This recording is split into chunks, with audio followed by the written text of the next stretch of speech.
Yo, what's going on, Arkansas Razorback fans? Welcome to Hogville.net, or Hogville.net, I should say. Hogville.net's where all the free stuff is, as we like to mention so often.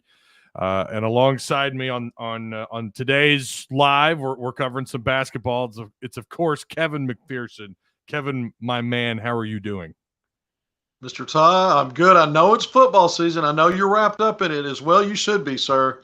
Eric Musselman refuses to let basketball have a break. It's a 365-day-a-year thing as it is, but with him, it's on steroids or something because he likes that news cycle to continue. And well, we're not going to abandon that and or neglect it. So here we are. It's good to be here with you, Ty. Absolutely, we're going to stay on top of it. Kevin and I are not going to let you forget about it. And not like he said, Eric Musselman is reminding everybody. By the way, he keeps doing that DJ mix video where it's him and a couple of prospect or a couple of players behind him. I gotta say, I dig that content, Kevin. You mention this every time we go live or we talk about Eric Musselman. The man is a champion of social media. Right. You might as well just have the gold medal platform and ceremony for him and then do a separate one for everybody else competing for silver because that's right. Nobody's taking that. No one's taking that from him. The guy reports news. He puts out fun stuff. You talk about the DJ mix thing. They changed it up. They had a back to school version of it yesterday. Yeah. When school started back at U of A, and he had Nick Smith Jr. and Anthony Black behind him, and so he's done a good job of incorporating people from coaches from the staff, players, and he's always in the middle, running it, which is fitting. Do you know? I mean, since we talk about that so often, I think that's actually a good transition, really, to start this. Because that is a big part of recruiting. It's a big part of kind of creating, I don't want to say like a narrative of what we do here, but it does do a good job of showing that it's not all serious here. And, oh, by the way, we're also getting it done on the floor. Is he coming up with these, or is this someone, they have a whole network. They have a whole group of social media people, the U of A. Is this maybe they're kind of combining ideas? Has he talked about that? Well, I think there's a lot of people and fresh, young perspectives. And one of the things on his staff and among the GAs, but something else he does a lot of outreach to his own team and players.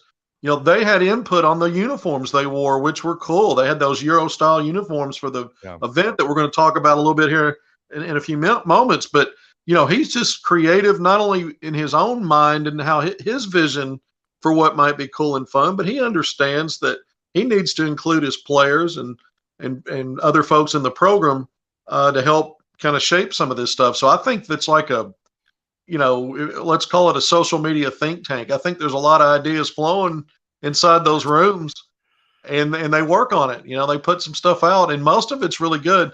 I think the funny thing about it is they are, they're the leaders of the pack when you talk about social media, and so. We know that's a huge part of life in general, no matter what arena you're in, whether it's politics, we don't want to get into that, but whatever it is, sports, so you got to win that if you can, and they can, and they do.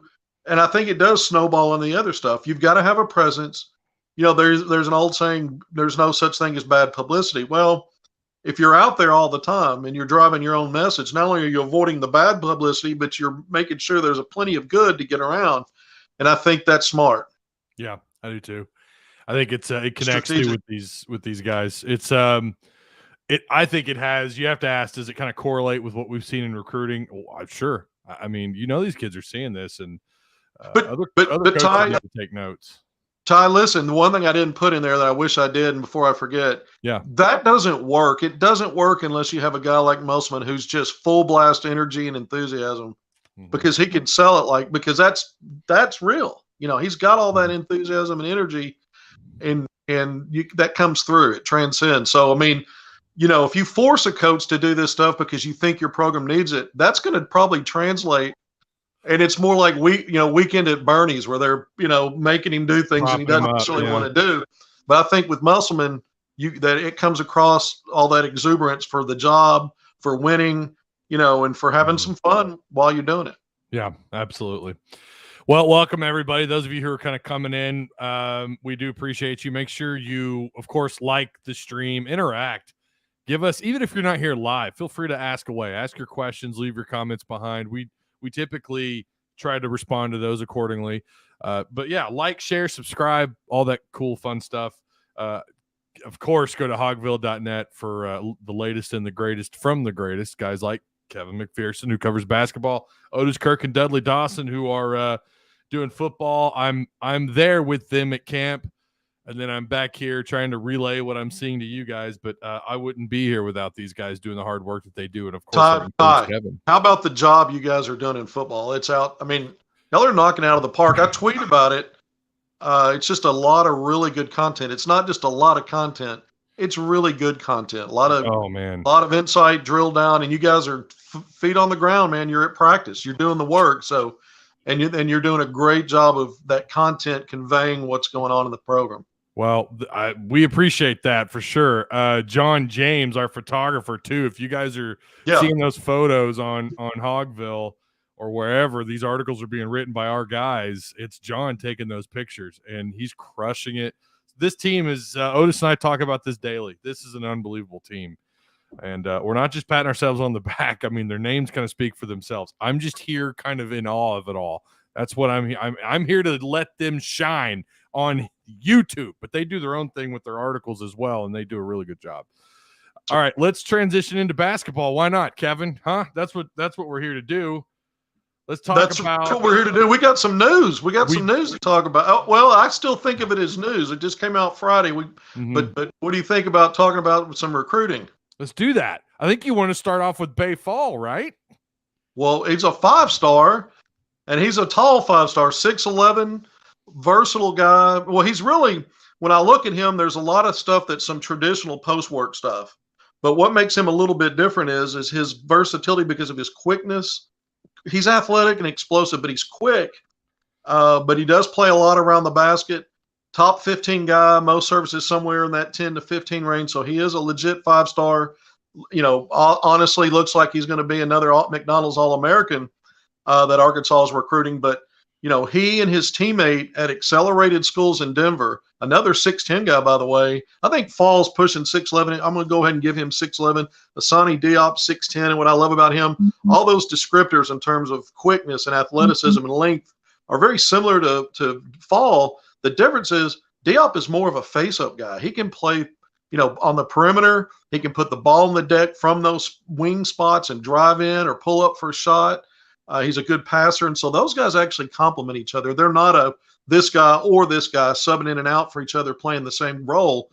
They actually complement. And so I think we see why. And Diop's a top 50 guy according to ESPN. He's ranked 46th in the ESPN top 100. So a high-level 4-star. So when you start looking at these two guys as being longtime priorities for Arkansas in recruiting, in fact, they were on campus for an unofficial visit back in February for the Arkansas-Kentucky game when the Hogs won that thriller. And then immediately after the game, when things kind of settled down, they crossed the street over the Basketball Performance Center to really get into some meetings with the coaches and really have more teeth to that unofficial visit than just going to the game. They're coming back, and we knew they were planning on coming back at some point, but we've got it for September 16th through the 18th. That's the weekend, Arkansas's third football game against Western Kentucky, but they've got an official visit scheduled. They've got upcoming official visits before that to Rutgers and then Texas. But I have felt for a while, Ty, and I've talked about it in other places, that I feel like Arkansas is in the lead for those two. I still feel that way. And I think that getting them on campus for an official visit is that next step. There's some other visits out there. I think Fall is looking to also go back to Seton Hall, where he took an unofficial visit, looking to take an official visit in late September. But sometimes these things can change, and we remind each other of that also, even though that September 16 through 18 are the dates that are set for now, and we put that out on Friday. They were looking originally at that Alabama game weekend, which is October 1st. And so as priorities change or things change, we don't know that couldn't happen, but we're so close to these visits coming up. There's probably not going to be a change, but if there is, that weekend is still open. It's the last home date for Arkansas for a while, because once they get into October, we know that there's other places they're going on the road. And so if they want to visit soon, it's either that weekend that I've talked about that's planned. I don't want to confuse people, But just keep that in the back of your mind. If in case something were to change, maybe it lands on that weekend. I don't think it will change, but that's one they were really keeping an eye on. And sometimes we see visit schedules change at the last minute. So just if it does, kind of keep an eye on that weekend as well. But these are two fantastic players, man. And we need to talk more about 2023 because we know Arkansas's got already one commitment on the board. They do, and that's actually where I was wanting to segue to was Layden Blocker. If you could kind of fill us in a little bit on him, because you and I have not talked a lot about him. I know you've covered him, but for the Hogville Net users who are probably, some of them might be new to Kevin McPherson content, what can you tell them about Layden Blocker? Fantastic player. I think he should be a 5-star, and I think we might see that happen this week. It's re-rankings week for all of the three major outlets. 247 Sports already did its update. Blocker's in the top 30 there. I think Rivals is coming out sometime today, and I think ESPN, if not this weekend, maybe on Monday next week. But you're going to see all three of them update, and Blocker's been on the fringes. He's been on the cusp. At ESPN right now, he's number 27. So really, if you're in the top 25, typically you're a 5-star. In the aggregate, 247 not only puts out its own rankings, but it puts out what it calls composite rankings, which is really an aggregate of the three, almost an average. Doesn't quite work like an average, but it's an aggregate. And he's ranked 22nd there, but they're still referring to that as 4-star status. So he's one rung away from moving up to a 5-star on the aggregate. So as these update, if he gets a bump in Rivals today, that may be enough in the aggregate to move him up to a 5-star. So I'm going to keep an eye on that. But those are rankings. You know, a lot of times these Moses Moody somehow was not a 5-star. Insane. He should have been. I wrote about that, reported on that forever. Shocked that it didn't happen. Before he ever got to play a game in Arkansas, he was projected to be a first-round draft pick. At the same time that these high school rankings didn't see him in that light. So we know what work turned out to be true. But anyway, having said that, I think Blocker's not necessarily – we might end up later saying he's in a similar dilemma. I don't think so, though. I mean, he's right on the cusp. I think we may see him finally push over. So I think that's a big deal. As far as a player goes, this guy is a dynamic, both ends impact guy because he plays to win. He plays so hard. He's got elite athleticism when you talk from A to B speed. At 6'2", an above-the-rim finisher, a guy that seeks contact and seeks challenges at the rim. You rarely see that from a guy his size. But he's explosive, and he's got it's what I call it a dog mentality, an aggressive determination to win plays all the way up to the rim. He's a guy that's going to pass and facilitate in transition in the half court. He's probably an elite slasher when you talk about some of those attributes I mentioned. But at the same time, his three-point shot probably hasn't been as consistent as it will continue to get as he improves. But it's been more consistent in this past spring and summer than it was in previous opportunities, which means he's getting better there. So you can project it's going to continue to get better. And I think those are the things that stand out to me. He continues to improve in the areas that I won't call them weaknesses, but maybe were his strengths. And you always want to see that in a guy. If you're going to start talking 5-star, that wherever the boxes they haven't checked, they start checking those boxes. And I think he's done that. And at the end of it, he's clutch. This guy is such a fierce competitor, and he's such a dog. Talk about the dog mentality. It shows up on the defensive end, how he gets into other guards and disrupts and gets deflections and steals. But he's such a competitor. At the end of games, he makes plays, if it's making the winning bucket or getting a stop. And so often in the spring and summer with Brad Bill Elite 17U on that Nike EYBL circuit, he was the guy who had the ball in his hands at the end of games. It's the qualities we see in Nick Smith Jr. and some other players that have come through. But Blocker's got that special element of having that clutch gene, and it shows up time and again. It's not maybe once or twice. It was consistent. His teams were in a lot of end-of-game battles, and he made a lot of play. He usually came out on the winning side of that. So it's a lot of talk about Layden Blocker because I think Arkansas, when we started looking, we started talking about Bay Fall and Asani Diop, perfect compliments for the kind of game he plays because he's a setup guy too. He's a good facilitator, and he recognizes strengths and advantages in matchups. And so as effective as he is at going and getting his own, he also sets the table.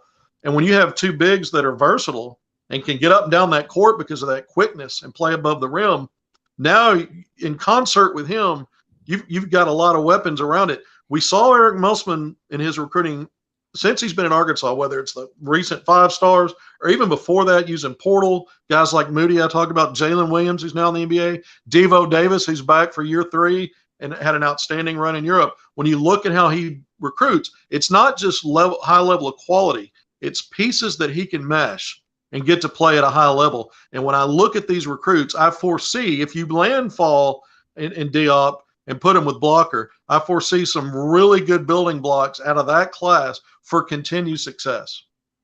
Well, there's one thing for sure. You mentioned his defensive effort, talking about, well, all these prospects, the things that tend to stand out for Arkansas, guys that can play defense. We know that Musselman puts a real heavy, that's real high on his scale. Can they play defense? How well is their defense? We have a question, or rather a comment, from Elmer Fudbucker, who we've had on here before. Thank you, Elmer. If Arkansas doesn't end up with Wesley Yates, are they just going to wait till spring for some portal guards? Probably. Wesley Yates is a guy that's taken several junior year visits. He's got some senior years set up that start, in earnest next month. Right here in a week or so. The first weekend he's going to be at Texas, along with Ron Holland, by the way, the 5-star that Arkansas, the 6'8" forward from Duncanville, Texas. They're both supposed to visit on the same weekend at Texas, the September 3rd. That's the Saturday, so that weekend. And so he's a guy that's going to go to LSU. Wesley Yates the weekend after that. And then his dad is telling me they'd like to come to Arkansas the third weekend of September. Well, now we know that's when Bay Fall and Asani Diop are coming through. So we don't know if Arkansas has designs on getting those guys together on a visit and having one of those multiple deals, or if they're going to try to figure out something else. I know that Wesley Yates is also looking, his dad told me, visiting Gonzaga in October. Powerful 6'4" guard. I've seen him play in person. He came to the King Cotton Holiday Classic in Pine Bluff back in December. Musselman and assistant coach Gus Argenal were there in person to see him play. I've always been impressed with him. A guy that's a really solid, one of the better catch and shoot 3-point shooters, but he can also put the ball on the deck and create. He's got craft in his mid-range creation game. I really like that. Strong, can finish above the rim. Some people say, man, that guy's built like a linebacker, but he's 6'4" with skill, with basketball skill now. I mean, this guy's a basketball player. So he's a guy that Arkansas made a priority of when you start looking back at the spring and summer on that EYBL session, in terms of what games and what players they went to see consistently, including Musselman. And so Yates is one of them. They want to get him in. Now, if they don't get him, the answer to the question is they don't even get him on campus. Obviously, he's not in the works to be a guy that's going to come to your program. And what does that mean for Arkansas moving forward? I think it does mean portal, unless there's other developments that happen. Let's say that a kid reclassifies, from the 2024 class, that's a backcourt player, and you're in on him and you can get him in for a visit. And I mean, things can change there. So, but barring unforeseen things developing with a high school talent, I think it's portal time. When I start looking at who Arkansas really prioritized, there aren't any other guys on the board that are at the level of the recruits that they're after. So I think the answer to that is they probably move on and look to the portal later. Is the expectation in Arkansas now every year, should it just be they're probably going to finish with a top 5 class? I mean, is that a fair question to ask? Because I don't know, man. It's just kind of ridiculous how great recruiting has been lately, especially these last 2 classes. Not necessarily, and here's why I say that. He had a top 5 class in 2020 with Moody, Jalen Williams, Devo Davis, KK Robinson. Yep. The following year, he signed one player out of the high school, Chance Moore, who's already transferred after his freshman year. Top 75 guy, but one player. The rest of it was through the portal. I really think you can't paint Musselman in a corner. When you combine high school and transfer portal, they've had a top 5 class every year. So from that standpoint, yes, we need to clarify, because I don't think necessarily it's always going to be a top 5 high school class. Although 2020 they had top 5. Last year, this 2022 class was second. You combine it with the transfers, it's the top class in the country, I believe. And Leighton Blocker's a great start. If you add a Ron Holland, a Bayfall, and a Sonny Diop, bang, you're probably finishing as a top 5 class. So then you would have the 1 year as an outlier, but it's still worth mentioning that Musselman has more ways than one to skin a cat. And even if he doesn't win the high school rankings like that, which he didn't 2 years ago, Arkansas still went to an Elite Eight.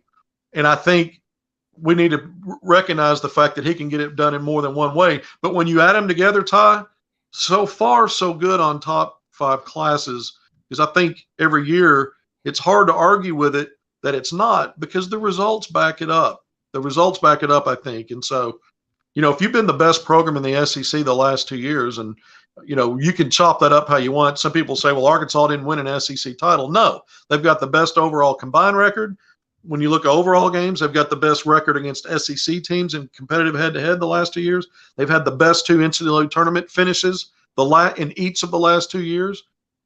So, and now their recruiting rankings reflect being at the top of that mountain as well, or right there. Yeah. Kentucky's always going to have an argument typically in recruiting.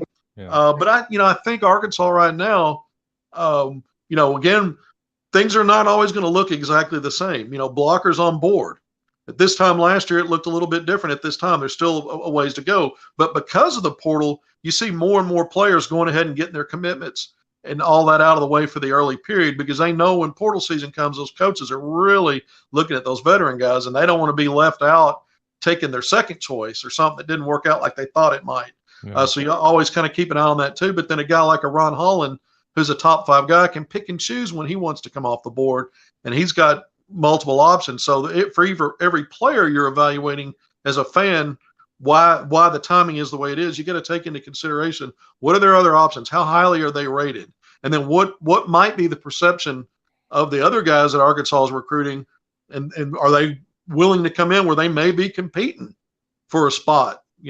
Most high-level guys think they're the man and aren't worried about that, but some do. It's understandable, but there's a lot of factors at play. Do we know scholarship distribution is it's college athletics with scholarship distribution right now is just so crazy, especially in the football world. How many scholarships do you think we'll end up with that'll be available? I know there's a lot of variables in that equation right now, but how many commits do they end up taking? Is it going to end up being 4, maybe more? What does that look like right now? Yeah, so one thing that's different this year is Musselman, even through the portal, brought in guys that still will have eligibility. He usually has grad transfers that are running out. And because of the COVID situation, some guys even still had resets, but they had aged to a point where they'd been around college in some way or form 5 years. And so they moved on. So we'll see if there's anything in play with some of the older guys they brought in. It'll be their 4th year of competing. But there aren't many of them.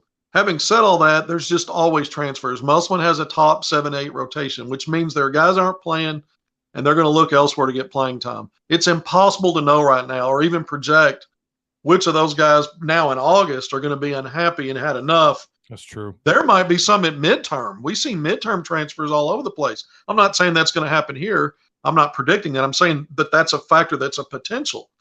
But having said that, what I do know is that Musselman has turned over the roster at least by half every year. Last year it was 11 out of 13. Mm-hmm. At least by half, though. So we can safely assume in some form or fashion 6. And if that doesn't happen and more come back, that's an outlier. That's something that we couldn't have predicted based on recent history. So I would say based on recent history, at least 6. Blockers on board. So in some shape, form, or fashion, we can assume maybe 5 more in the fold between high school and portal. In the portal, and I think we may see, I think he's going to try to get to at least 3 high school guys, maybe 4 if it's the right combo, and then hit what's needed, in that portal in the spring. But again, if your baseline is 6, there's potential for it to be more than that. And it would be, like I said, an outlier and a bit of a surprise if it's less, if it's fewer. It's kind of, you're right. It's difficult to map that out, but yeah, I guess I should have asked it how many high school versus the portal. I had someone commented here. I thought this was really cool. Going to be taking my daughter to our first game on September 3rd. Can't wait. Hope the atmosphere is loud. So I know that's a football thing, but hey, cool. Very cool. It will be loud. It's going to be kind of wild. Mike and them, here we go with some basketball. It's impressive that Musk can get all these top players to come to Arkansas knowing they'll have to compete and may not get a lot of playing time. And Mike Lane wants to know, on the current bench, who do you think will be our next Devo, and that they stick around and develop for a year or two? Yeah. Well, Devo's still there, and I don't know whether he's going to be 6-man or in a – but he's got starter value, and he plays what I call starter minutes and role because, he's always been top 5 in minutes, whether he's playing off the bench or starting.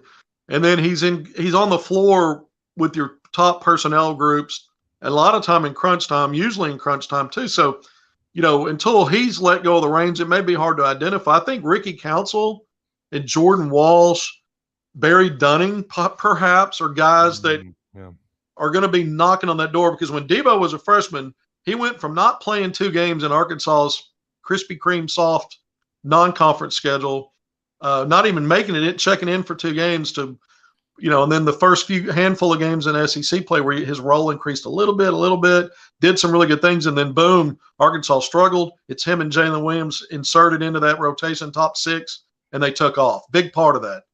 Who's that guy? Who's going to be that guy? This team has got so much talent that I think, I just named them. I think there's 2 or 3 guys that could be what Devo ended up being, as the one guy that could do some of the things he did on the perimeter for Arkansas. I think there's more than that. Over time, I think a guy like Barry Dunning, let's focus on him a little bit. Ricky Council, I mentioned his name, but he's in his 3rd season. But as far as a true newcomer to the Division I game or high major game, maybe a Barry Dunning is that guy that, that you just want to have on the court. He's, Devo was an energy guy when he was a freshman. Those 50-50 ball wins and then turning that into gold. A lot of times Arkansas fell behind by double digits. I think they led the NCAA in wins when they trailed by at least 10 points. And a lot of those games, if you remember, it was a Devo play that kind of got the momentum. He charged up the rest of the team by doing a few things end to end to kind of turn the tide. And so that's priceless. And I think, we'll find out who some of those younger guys might be going forward. But while Devo's still there, it's Devo. Devo's still the answer right now. Yeah, he is. And he has his moments offensively that kind of come and go. I know his freshman year when they made that run in the tournament, I think it was, when he really turned it on. And then we thought, well, we're going to get back to that version of Devo. But it turned out he was a great defender and kind of had spurts here and there. Was a solid piece to both years when Arkansas made runs to the Elite Eight. Brazil downfall will be against big-bodied big men, says Will Lennox. And he also says Barry Dunning has to be at least 6'8". What's funny about that is, well, we'll get to Brazil. The thing about Barry, he's so long, and the way he's built, from toe to head, the top of his head, he may be in the 6'6" range, but when you put the whole thing together with the arm length, his shoulders, his long legs, it feels like a lot of the stuff he's doing is puts him in that 6'8" category in terms of impact and how it plays out. And so I agree with that. Yeah. It seems like he's taller than his listed height in the way that he plays and some of the things he can do. Going to Brazil, there's going to be some truth to that. He's still growing in terms of muscle mass and his length, but he's put on some weight since his freshman year. It's good weight. I talked to Joe Klein about this, the Hog Great, also from Missouri. 40 years ago was his first competitive season in Arkansas after transferring. Wow. 40 years ago. And we talked about, and I just had a story out about Brazil, and he covered him last year. He's a color analyst now for the SEC Network. So he covered Brazil in 3 games last year when he was at Missouri. And he said every game he noticed, he did something, he added something to his game. And he said he was so intrigued by him that when he got in the portal, he wanted to call Muss immediately and say, get on this guy. And he thinks he's as good as any player that came through the portal. That's probably true. So I think one of the things that even in the 4 games in Europe, we saw Brazil, as well as he shot the ball and as well as I thought he defended and protected the rim at times, he wasn't rebounding that well in the first 2 games, just 2 games. Yeah. 1 rebound in the second game.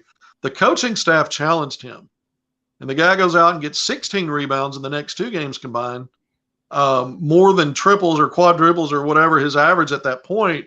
But a lot of that was on the offensive glass for putbacks. So here's a guy that takes to coaching. He's got to have obviously a sense of pride because he responded. And his talent is just off the charts, in my opinion, when you combine it with the athletic traits. I've been writing about him as being kind of a hybrid between a Daniel Gafford and a Bobby Portis. And we've saw most of the Gafford stuff in Europe. And you're right. The question is right that the SEC and high major basketball over here, there's going to be bigger, more athletic bodies necessarily than he saw consistently in Europe. But don't forget his best game, 28 points, 13 of 15 from the field. He knocked down a 3. He knocked down a 19-footer. He knocked down a little 12-foot runner facing up. That was the Portis part of it, and all the other little Gafford-like things he does that just kind of are breathtaking. But that was against a veteran pro club with big bodies. You know, they're not necessarily as talented as some of the players he's going to face here. So, but there's going to be some matchups for any player that are not great. He's not going to be perfect. But I think Brazil has first-round NBA draft potential. Not saying he will be. Not saying it'll happen right away if it does happen. After the, not saying he's a one and done at Arkansas and 2 and done overall, but he's got those qualities. He's got all league stuff. And we saw him put all of it together in game 4. And let's not forget, Nick Smith Jr. only played 12 plus minutes in that game. Came out with 4 minutes left in the second quarter and didn't come back because of knee injury. So he didn't even have the benefit of a star power guy on the court that can take some offensive pressure off of you.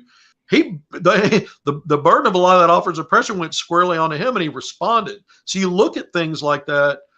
Even if it was a game that doesn't count, everybody's out there playing to win, and you're not playing against, me and you, Todd, and 3 other guys. I mean, these are basketball players that are getting paid over there that are older guys. So there were some things they had to work through, and he worked through it beautifully. They had no answer for Trevon Brazile over in Europe, especially in game 4 to wrap things up. What was his total point? Do you remember what he ended up with in that game, or the total? All of Europe, all 4 games. Yeah, 15.8 points per game. It led the team. 28 points in the final game. You say, well, that's an outlier, but it's not an outlier because he was so efficient shooting. But all of his, he wasn't a volume shooter. 5 of 5, 4 of 4, 5, 13 of 15. Tells you that the other work was not an outlier because he increases volume. A lot of times when guys are increasing volume on shot attempts, sometimes that efficiency comes down a little bit. Yeah. Didn't happen with him. It stayed peak. But his rebounding got better. I thought his rim protection was the best on the team. He didn't lead the team in blocks. Somehow the stats people over there missed several of his blocks. I went back. I've watched every game 3 times now. They missed some of those. They only totaled him with 3 blocks. He had at least twice that many and altered a lot more shots than that. But the tough plays, and then in game that final game, he also had 4 steals. So he's a quick guy with good instincts and anticipation. But you're talking about 6'10" with 7'4" wingspan, gliding around. Mm-hmm. He's not quick twitch as much as he is quick relative to his size, but also really good instincts. Some of his finishes, I said, reminded me of Gafford. The putback dunk, the dunk in transition, some of the weird angles underneath the backboard. You think he might be too far under. And then the next thing you know, the lay-in, it looks easy, effortless. And like you thought that it might not be as easy as he made it look. And so I think when I start seeing the perimeter stuff that he adds to it, shooting the ball, and like I said, some of the stuff he was doing defensively, there are a lot of wow moments. And then you see him take pride on the glass when challenged, which tells me he's not just finding a comfort zone in what he likes to do and what comes natural. Maybe if there's some question marks there, he's got to go out and prove something. So he needs to be consistent and not oscillate. In a 4 game is a small sample size, and it will be different rules, different competition, different style of play here. So there's still unknowns, but I think Trevon Brazile really raised the notion that this guy is he looks like an NBA player. Joe Klein said, he goes, I think this guy, here's a 15-year NBA veteran back in the day that won a championship with the Bulls, and a guy that knows a thing or two about big men in college A Division I assistant coach for years at Little Rock, but at the college level, and then in the pro level. And so he's smitten, I'll use that word, with Trevon Brazile and his upside, and he thinks it's an NBA upside. I do too. That's saying a lot coming from Klein, man. A guy that, like you said, he's got the accolades. If there's anyone who's going to say something and you need to listen to it, it's definitely Joe Klein. Yeah. And the point he made is what I believe. He's going to get a chance. You know, that every game, every level, when you get to the NBA game, it's different than the college game. But the stuff he's showing at the college level translates to what they do at that level. And he's a guy in certain lineups at the NBA level might be a 3-4 more. You know, there may be some 3 spot. You know, who would have ever thought you would be talking about a 6'10" guy with 7'4" wingspan playing on the wing? But there's more and more of that in the NBA, guys that can move 3-4 in different lineup types, because everybody now is pulling everybody away and trying to space the floor and get to the basket, get to the free throw line, shoot threes. Less and less mid-range, even though there's still some guys in the NBA that excel at that, but less and less of that, and more where big guys like him are doing all the crazy skill stuff that he's starting to show, in addition to be able to get out and transition and just finish with elite stuff. You mentioned his performance. Obviously, we're talking about his performance. It's where all this conversation is coming from, and all the hype, not just the fact that he looked good at Mizzou, but what he did over in Europe. And you do have an article out that features our Game 4 post game, which and I'm going to post this in live chat for you guys. But it's the final analysis from the Hoop Hogs 4-0 run through the European exhibition tour. What else can you add on to that? What's your biggest takeaways from that? And if you kind of wanted to expand upon that a little bit, I'll go ahead and share this link while you do that. Yeah. You know, I refer to Nick Smith Jr. as a 4-level scorer. You hear all the time in basketball, 3-level scorer at the rim, mid-range, behind the 3-point line. And not all mid-range shots that category are the same. In fact, there's different crafts. You got some guys that are just more comfortable, you know, in a pull-up type of game in between that elbow, 15 feet and out between the 3 on both wings. So maybe they can shoot the 3. Maybe they're athletic enough to finish at the rim in transition or on a drive, but maybe their pull-up game is more of a jump shot. Then you've got guys that maybe don't have that middle game. They've worked a lot on their 3, and they're more of the slash and get into little runners and little spin moves and a floater. So you have different variations in that middle game. And I think Nick Smith at this stage, at his age, and even as a freshman, is elite in the fact that he packages a scoring threat inside the 3-point arc that's not necessarily at the rim. We know he can shoot from behind the 3, very efficient in Europe, 40%. But the fact that he's got an array of finishing moves inside that 3 line, whether it's genuine, get to a spot, pull up, left or right, wing, free throw line extended, deep 2-point shot that's not a 3 that he creates off the bounce. But then when he gets into his little runners and floaters, it's a whole different game. And so I think there's pro-level stuff there, and it's why he's projected so high in the draft. And I think it's why Arkansas has a real on-ball threat, because he played a lot with Anthony Black. We're going to talk more about that off the ball because Black's such a good lead guard. But I think you're going to need to see a lot of Nick Smith on the ball as well because of what you can get out of him working with a big man setting picks. Maybe you've got double screens on one side where he can set a guy up and go away from it or go to it. But he makes such great reads, and he continues to build his knowledge of the game and what Musselman wants. There are so many things he can do to break off a play. And on top of that, the guy's a high-level core awareness vision guy and set-up guy for others. You know, he averaged 3 assists over there. So there's so much you can get out of him, both him and Black. I don't know how much when they're on the court together it's going to be Nick off the ball, but he's a really good 3-point shooter, you know, in catch and shoot, not just self-creation. So you always pay attention to that. You always want to see how diverse is a guy really that's putting up points. Does he have to have the ball to create a shot every time? Can he play off the ball? Can he get others involved and not all, you know, so that he can play off of his ability to keep the defense guessing, which makes it just miserable trying to figure out what he's going to do. And I saw defenses fail sometimes trying to defend other players because they wanted to help and cheat on him because they pay attention to that stuff. So I think talking about Nick, to me, when we talk about my takeaways, he was the first person I wrote about, and I'm going deep on this one because I think, he didn't play most of that final game. I don't think it's a serious injury. And Arkansas's back to school, by the way, on Monday, back to limited practice 4 hours a week. That was going to be my next transition. Yeah, but no, I know, but I was just going to say, so we'll see, we'll learn at some point, is he back in the fold immediately? We'll find those things out.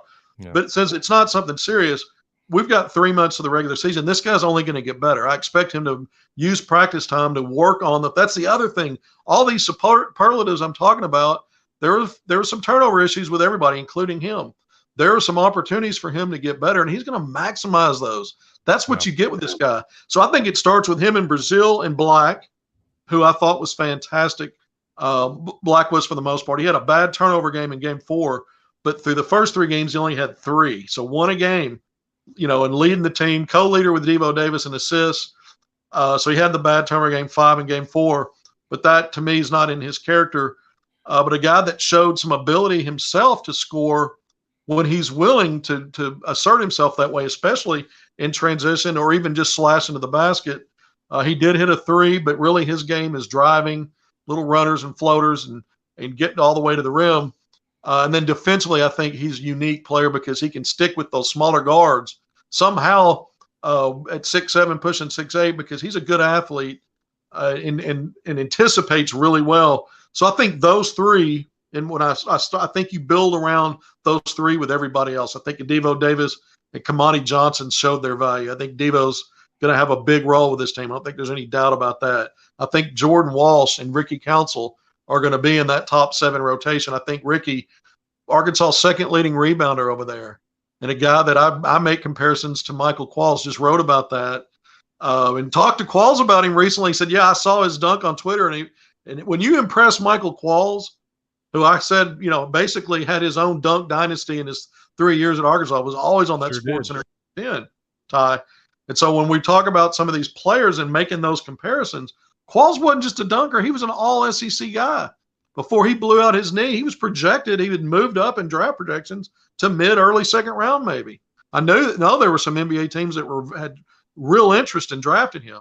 And so we're making comparisons to guys that have, when Arkansas had 1 or 2 guys like that, now they've got 6 or 7 guys who could be that guy. It's a nice problem for Musselman to have. But I think those names I've mentioned just there, and then a guy like a Barry Dunning, we saw those names as really the kind of the top 8 minutes guys, especially games 3 and 4. And we saw Arkansas, the more minutes those guys got, and he kind of drilled down on that rotation, Arkansas got better defensively. They still had a lot of turnovers. They had mistakes, fouls, some other things. Some of that crap we talked about last time we won't see when it's officiating a little different way, but there were some mistakes. But they were collectively, I think, better in certain areas that Musselman will demand. It doesn't mean in 3 months from now that will be the exact 8. But those were the 8 names I just mentioned who I think right now, if the season were to start, would be your chief minute getters. And I do think at the very top, it's Nick, Brazil, and Black, with Musselman kind of coloring in the rest of it with quality, not just, bodies with pulses, but quality. Yeah. Mike and them wants to know, are we looking at averaging the same number of dunks as turnovers per game?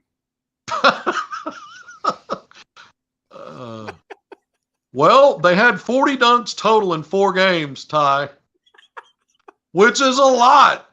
But Musselman just dreams. His post-tour dreams are that they only committed 40 turnovers, which is, even higher than what he wants. He wants 9 a game. That would have been 10 a game. They had 30 turnovers in their last game, so just 10 shy of the dunks. So if it's based on that track record, where they had 20 dunks, 20 turnovers in one game, 23 in another, and then 30, they weren't even close to getting the dunks up there. No, they're going to have more turnovers based on what we saw. My feeling is now that they're getting back to limited practices, I really think there's going to be a lot of attention paid to executing and figuring out, well, they're going to break down all those turnovers, and they're going to come to a consensus on here's where we really failed. Here's where we didn't execute. Here's what we didn't try to do too much of. Here's a problem. When they look back at some of these fouls, they're going, yeah, those weird whistles over there, maybe some home cooking, but here's something. They fouled a lot of three-point shooters. You can't do that. I think they're going to drill down when they get back on some things. And now Musselman keeps his practice moving fast. He doesn't dwell too long on anything, but he'll be creative in how he addresses things that he knows they need to get better at. The three-point shooting is another thing that I wrote about. I don't know how much better you can get at that. I think they'll be better, but I thought that coming out of those 2 open practices that media got to go to and what I saw, and then in Europe, they simply looked like the team last year that was uncomfortable taking threes, and then they certainly didn't have, outside of Nick Smith Jr., anybody that was efficient. But they also, their strengths are getting to the basket, getting out in transition. And I love the fact that they stayed, they honored what they're good at and didn't dishonor it by hoisting up too many threes and taking the easy way out or trying to get themselves going from 3. Don't force that. But you got to be a little bit better than they were, I think, to be the best they can be, because they've got, I think, their toughest schedule for sure in non-conference. When I look at SEC, we don't know the dates yet, but they got Kentucky twice. They got Bama twice. These are teams, Kentucky's going to be a top 5 team coming in. They're going to be picked to the top of the SEC. Bama's going to be ranked. A lot of talent in these teams. You play each of those twice. We know that they get Missouri, LSU, and Texas A&M in the round robin. They get those teams twice. But then you go back on the road to Tennessee is going to be ranked. You've got Auburn, who's a top level team. So this combined, when you look at the Maui trip, playing at Baylor in the SEC Big 12 Challenge, that's the toughest game they've ever had in that event, in my opinion, in terms of just looking at it on paper before you get there. You get OU again. That was a bloodbath in Tulsa last year. Don't expect that to happen again, but it's a worthy opponent. So typically, so I think it's the toughest schedule. So I think the Europe trip was great to get them a head start. And if I have one takeaway, because I think, again, the turnovers and fouling and some of that stuff, that there may be issues at times. We know it was mid-season 2 years in a row in Elite 8 seasons where they had some big stumbles and recalibrated. But at the same time, I think those things are fixable. I don't know about the three-point shooting. I don't know how fixable that is.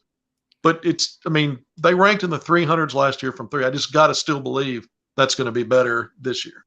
Yeah, that was, you and I kind of harped on that the last time we talked. It was, really hoping that they're better this year out in the perimeter. That's probably the most obvious thing, when you compare last year to this year. Can they get better out beyond the perimeter? And so far, what little we know, based on what little exposure we have from these 4 games overseas, we still don't know. But even if they were great in Europe at shooting outside, that wouldn't necessarily tell us everything that we need to know. But that's right. The perimeter shooting, let's hope that it gets better. I think that's absolutely the biggest thing. You mentioned earlier about school being back in session. What does that mean for Razorback basketball? What's their day-to-day look like now, and how do they adjust? Right. So, they're used to this time of year just having those 4 hours per week. So they go back to that for a little bit. I think having those 10 extra full practices before and then playing real games is huge. But also, you come back, you've had a few days off. But again, I think they're going to focus on, I think Musselman's going to go back to the drawing board on some expectations and things. But he gets a lot done in an hour. So you chop up 4 hours per week into 4 practices that are an hour, or 5 practices that are 40-something minutes, and get it worked out that way. So you can have 5 in a week. But I think they don't spend a lot of time dwelling on things. And like I said, he'll be creative in some of the things he wants to work on, but he will get a lot done in that limited time. And then at some point, the time on the court will escalate a little bit. And then usually by September, late September, early October, and I think this year it's going to be late September, they'll get into full practices and full preparation based on NCAA rules. So they're not long for this temporary limited practice time anyway. But Musselman does a great job of maximizing the time they have on the floor. They never really have done a lot of live, full contact scrimmaging this time of year, or really much of practice at all in preseason. They'll escalate that a little bit, but it helps keep the injury bug down, keeps guys fresh, and I think we'll see more of that because they did get a lot of live when you're playing full practices. Even if you try to limit it there, you had 4 games. That's all live and 5-on-5 contact. So I think, some of that stuff will scale back down. Players may have to make those adjustments, but what he was going to want is for them not only to focus in the classroom, but treat that basketball court in that limited time is like a classroom on the court, because they're going to have to correct some things and then also build on what worked and get those combinations right. And you need everybody on deck and on board, fully buying in. And so that's what, to me, as much as it is about how much court time you're getting, how much of their attention. Musselman does a great job of keeping guys engaged. But how does it start to translate, and how do you continue to grow the bond and chemistry with what worked, and then helping other guys catch up to speed who were obviously not in the rotation. If they're going to have a chance, if other guys on that front line, for example, that they recruited and brought in this class in the portal, 3 of them didn't see much run. So I'll use them as an example. These limited practices, day by day, you always hear take one game at a time. Take every segment of practice at a time and do be the best you can be. Figure out what you weren't doing to not get on the court and try to change that narrative for yourself, because it's going to make the team better. And I think Musselman, it's a balancing act to keep these guys to seeing the better thing tomorrow. Because, you may not be in the rotation today, but you got to do something about that. And I think Musselman punches those buttons, even if it takes a while. But I think that's the thing we look for. We're not going to see it. We're not going to be invited back in there for a while. We can't in limited practice time. We may only get one more time as a media group in the fall. But hopefully we'll get some nuggets and hear some things about this, because somebody's going to get better. Somebody's going to challenge. And I think that's why this time was so valuable. And I think even though it's back to limited practice, never sleep on that, because Musselman's constantly got ways he's going to make his guys better. Someone wants to know, maybe you mentioned it earlier, I don't think you did, Nick Smith's knee. Have you had an update on that at all? Everything I'm told is it's not serious. Okay. I don't know the answer to whether he's going to be back full go or be limited. We know he was limited before they took the trip with a finger, and there was early concern it was a ligament. Then it was, a deep bone bruise. Those can be problematic. It got better. The swelling went down. He got checked out on the Friday before they left the following day. They flew out on Saturday, and he was cleared. And we saw him check in immediately, 2 or 3 minutes into that first game, and he was a standout from there moving forward. And so the knee, that's different, than a finger. Those can be, you really don't want to take chances there. And so they've had a few days off since getting back. I saw him on Sunday here in Little Rock at a basketball event. It was moving around fine. He wasn't playing basketball. But he's a guy that I think now that they're back, I wouldn't be concerned necessarily if we find out that he hasn't been full go yet. I'm not saying I know that to be the case. I just wonder. And if he is, obviously there aren't any problems. But we're going to learn more and more about where Nick Smith is. But I think the big picture is it's not serious. And so we're so far away from the regular season that I think sooner rather than later he's going to be out there doing his thing and getting better. Alex says, I'm drinking a colossal amount of Kool-Aid. Should I be this high, really believing that we could win it all this year? We haven't talked about this a lot. We have talked about Final Four being something that's easier done than said, but what's your response to Alex's comment here? I mean, is maybe he should put it down a little bit? Should he add some more Kool-Aid? The thing about it is we're talking a lot about individual players and how great they are or can be. And all of that's true, but they got to come together. Yeah. And, part of what happened over in Europe was Musselman getting out of his character in terms of who he really is when it matters, in terms of a tight rotation. He let a lot of guys play.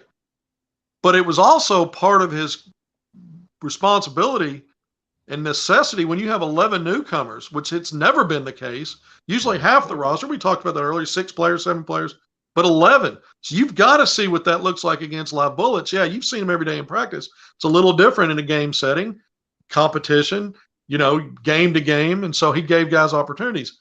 We still don't know enough to know how does it all going to fit together to be what looks like when you look at the individual pieces on paper and recruiting rankings and Musselman's track record coming into this year as Final Four potential. Potential is absolutely there. That's not a whole lot of Kool-Aid. That's the right amount of Kool-Aid. That's about right. The potential's there. On paper, this is the makings of a team that can go that far and win a title. Certainly is. Doesn't mean it will. Doesn't mean there's so many factors. How do guys stay healthy? Arkansas is playing, it's like I said, one of its toughest schedules.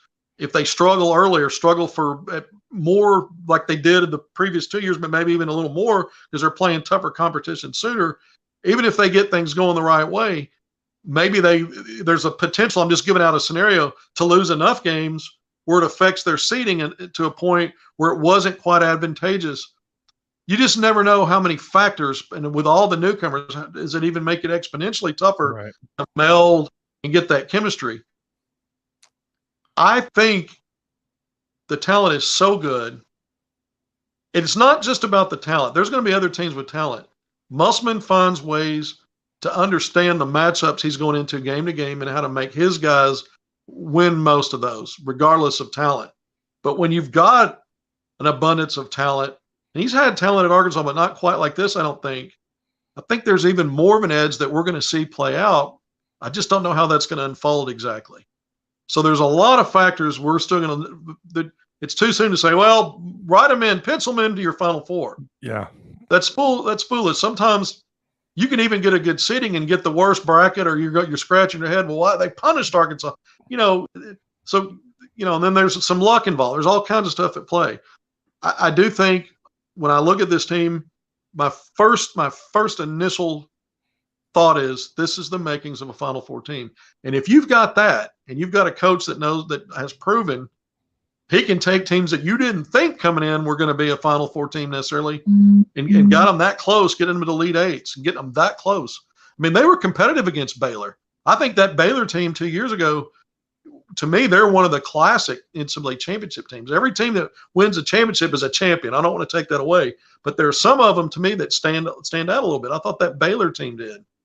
And I think Arkansas was as competitive against that team in that run as anybody. Played them within the closest margin. Last year, Arkansas got off to a good start against Duke and really kind of struggled in that game at times. And then you saw Musselman react in his recruiting. And they got better. It's not like he just went and got big guys to get them, but they weren't quality. They're quality. Yeah. Trevon Brazile is a potential first runner. We've talked about it. We know what the 5 stars bring to the table. We know a guy like Devo and a guy like Kamani have been in the program, and they've been to an Elite Eight now. But Devo's been to 2 of them. They know what it takes. So you got a good combination there of positives that tell me, yeah, this is Final Four potential. And if you've got Final Four potential, that means you have a potential to win a national championship tie. So the answer to the question is, on paper, it's the right amount of Kool-Aid. In reality, you got to check it because there's too many unknowns, and I went through a ton of them and need to breathe a little bit now. Can you please talk? No, you were killing it. I'm taking it all in too. I agree. I think on paper it is the right amount of Kool-Aid. But on the floor, on the court, only God knows at that point, like what really happens, all the variables you have to consider, and knock on wood, but you do have to consider, although I think it would take more than one, you'd have to consider injuries. You'd have to consider things like that. And of course, matchups and tournament play absolutely do matter. Although when you have the kind of size and athleticism that Arkansas has, maybe you're not as concerned about matchups as you would be under previous years. Yeah. But yeah, quality seating matters. So that's a saying, Kevin, I have on Tuss Talk with Ty. I talk about depth. I say quality depth matters. So Mike has turned that into quality seating matters. So yeah, absolutely. Who you're matched up against does matter. It always should. And, bring on North Carolina this year. Bring them on. We know that was Mike Anderson's bugaboo was North Carolina in tournament play. But yeah. All right. Well, was there more that you wanted to add, or because we're coming up on that hour mark? Is there more that you want to talk about? I know we want to talk about council. I feel like we've cheated our fans with only 45-minute segments, and I saw Otis and you put up an hour. Mm-hmm. It's kind of like astronauts. They want to do the spacewalk time thing and break the guy that holds the record. Yeah. So they find reasons to stay out there. I'm gonna do a little more light dusting out here on the shuttle. I just need a little more time here. That's what we're doing today. We're just trying to stretch. And it's been good content. It's not as if no commercial breaks. No commercial breaks, just kind of nonstop talking. And that's great because that's a lot of quality content. Again, you guys know too, what you don't get here, you can get on hogville.net, which you're going to get everything here. I mean, everything you've heard Kevin say, he has written before about. He is probably going to repeat himself, and I'm probably going to ask him some questions he's already gone over. But I'm trying to present this in a way some of you may be new to Kevin. Some of you who maybe have lived under a rock or unfamiliar with some of his content, and that's perfectly fine. But we're going to go over it, and we're going to approach it that way. Mike says more with the exclamation mark in all caps. I can talk basketball all day, and I don't repeat myself, Ty, but let's move on to the top 8 rotation. Reasons I think they can be a Final Four team. Let's talk a little recruiting because we can never. We don't have segments like we're not answering to anybody. This is just however long you want to go. I have a bad case of repeating myself, but it's only because I'm not sure what I covered exactly because I keep talking. So I just say it again to make sure, and then hopefully the message is out there. But the fun thing about what just happened with the Euro Tour for me is that I'm a junkie, so I didn't want to wait. I didn't want to wait until November to see some of this stuff play out. And I know by November they'll look a little different, or maybe not a lot different, but there'll be some improvement. There'll be some things that are different. But I didn't want to wait that long. I knew it wouldn't be a finished product. I knew we'd see the mistakes and stuff. It doesn't change what the potential is, but it's a good, I think with a fan base as excited as this is, this was perfect timing. Because you had all the shiny new toys. You've got the best class in the country. And you've had so much success lately. And for older guys like me that remember very well the runs that Nolan had back in the day, and before that it was Eddie Sutton, and you think this program should have this. I thought Mike Anderson did a really good job of rehabilitating what was a broken program. And I think Eric Musselman, what I love about sports and how it evolves is, as great as Nolan was, as great as Eddie was, Musselman has his own. This is an era of social media. It's such a different era in sports in terms of amateurs. I mean, these guys aren't even amateurs anymore, really. You've got NIL. You've got the potential to treat it like free agency and just leave if you're not happy. All of the paradigms, all of the culture is different. But great coaches are going to find a way. And Musselman embraces the stuff that's a challenge. He makes it his. He doesn't shy away from, I've got to get in front of a camera again. He takes it by the horns and says, I'm going to invent how this should be done. Yeah. I mean, I thought Nolan was an innovator in his ways, in the way that he did things. I think Musselman is too. But there's quality, not only in his innovations, but there's quality in the fundamentals. It always starts with fundamentals, the foundation. The guy knows how to coach, X's and O's. He knows how to game plan. If it takes him more time to immerse in figuring things out and planning than the next guy, then he's going to do that. That's a talent. That's a skill. There are plenty of great coaches out there that know stuff. This guy works hard. He's innovative. He puts it all together. And in a short amount of time, I mean, how many guys 3 years in that weren't just handed a gold mine that was already loaded? He had to fix some things. Great program potentially, but took it to another level in a short amount of time. So we could talk basketball every day and for 2 hours. And if people want to if they're a lot of them are already on the Muss Bus, it's not all about him. Give Arkansas's brand some credit too, because we know other coaches have done it. But it had been so long that I think right now the excitement level's so high, and having basketball when football season's about to kick off as a priority, I think it's great. I think it's a good thing, and I'm glad to be a part of it. I'm glad I'm doing it with you, Ty. It's great. Yeah, no, it is great. It's great to talk about it, and like you said, we have a lot to cover, and basketball season's still a little ways away. We got to get through football, and that's going to be fun. Listen, football, all these programs are trending in the right direction, which is so exciting. I can't remember this. You talk about Eddie Sutton and Nolan Richardson. I was a kid when Nolan Richardson went on those runs, but I remember them, not quite to the level that you do, but I remember them as a fan just being blown away, and the expectations being, look, we're a Sweet Eight or an Elite Eight, Final Four caliber program. That's what we are, and that's what we're always going to be. And then, of course, that ship sailed in the wrong direction, and then kind of, I don't know if you want to call them questionable hires. I guess you could say that, but I feel like I feel like Musselman, the level in which Razorback basketball is at, where the Elite Eight is just kind of I don't know if that's fair to say, making back-to-back Elite Eights, the big-time recruiting classes. I feel like this is the transition we were supposed to make from Nolan to the next guy, and it just didn't happen. 20 some odd years later, or 20 years later, I think we're where we should be, or where this program should be, when you consider the history, and what they've accomplished in postseason play, the numerous Final Fours. Only one national title, but I feel like that's going to change. That's me. That's my inner fan coming out maybe a little bit, but I do feel like that's going to change. But I feel like Razorback basketball in this program is back on track, and it took us a little while, but we're back. And hopefully we stay here with whatever happens with Musselman. Whoop, he disappeared. But I feel like Arkansas is in good hands. He's in good hands with the program's in good hands with Eric Musselman. I don't know what happened to Kevin. He might have accidentally hit the hang up button. He may come back in here. But do us a favor. Make sure you guys like, share, subscribe, all that good stuff. See, he wanted to go over an hour and break records, and then he bounced. No, he didn't bounce. I bet he had a connection issue.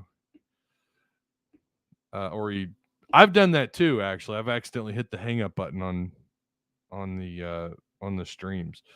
But yeah, like, share, subscribe. Make sure you guys go to hogville.net.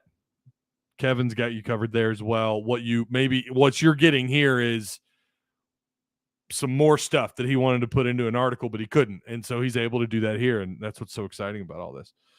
If you're new to Kevin, then you're new to Arkansas basketball. There's absolutely some truth in that. And Mike says he wanted more. We're gonna wait a second. We're gonna see if Kevin comes back. He may text me or call.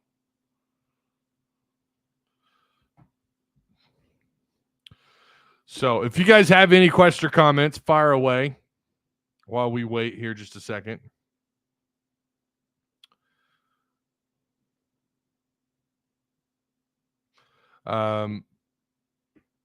He answered the Nick Smith question for those of you, and this was actually a good question by this individual. Doesn't sound like it's serious. And then we answered Alex's question, just kind of a quick recap. I'm drinking a colossal amount of Kool-Aid. Should I be this high, really believing that we could win it all this year? And I think Kevin was right. On paper, I think the expectation is pretty high. I think it's Final Four at the least. You look at what they have on paper. You look at the size, the talent, the athleticism. My God, it is just absolutely loaded. I geek out on this stuff. What about Walsh? Do you expect a second year or a one and done from him? If you're asking me, I don't know. I think it's too early to tell. If you're asking me, that'd be a great question for Kevin, though. I think it's just too early to tell. Is he capable of being a one and done? Yeah, and I think I think he has been listed as a one, and I think he has been listed on the NBA draft, on the mock draft for 2023. I'm not sure if Kevin, he may have connection issues. But I mean, yeah, for me, it's just too early to tell. There wasn't anything in Europe that popped off. Anyone who watched that, you kind of felt like Walsh was trying to gain his footing, just trying to find his place on the floor. Yeah, I think it's too early to tell with Walsh. I guess we'll see as this year unfolds. Got a text here. Is this him? Nope. Well, all right. We can wrap it up. It's an hour and 10 minutes. I do appreciate you guys. Again, like, share, subscribe. If you're new here, hit the subscribe button. Again, I'm going to post this article. This was from Kevin McPherson. This is his. There we go.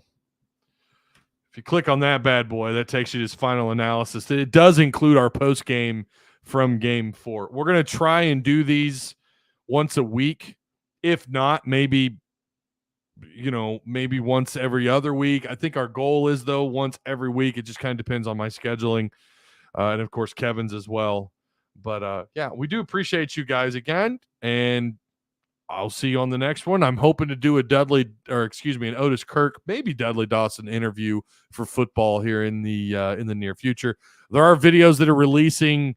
They're chopped up versions from the live interview that I did with Otis Kirk a couple days ago, actually on Saturday following the scrimmage, the Razorback football scrimmage. Otis and I did a live later that evening, and I chopped that up. There's going to be 3 videos this week. You had one on Monday, you'll have one on Wednesday, and there'll be another one on Friday. You had today's live with Kevin McPherson, and like I said, I'm going to try and do another follow-up with Otis Kirk, either Otis or Dudley, later this week or this weekend. So, all right. Until next time, Woo Pig Suey. Go Hogs.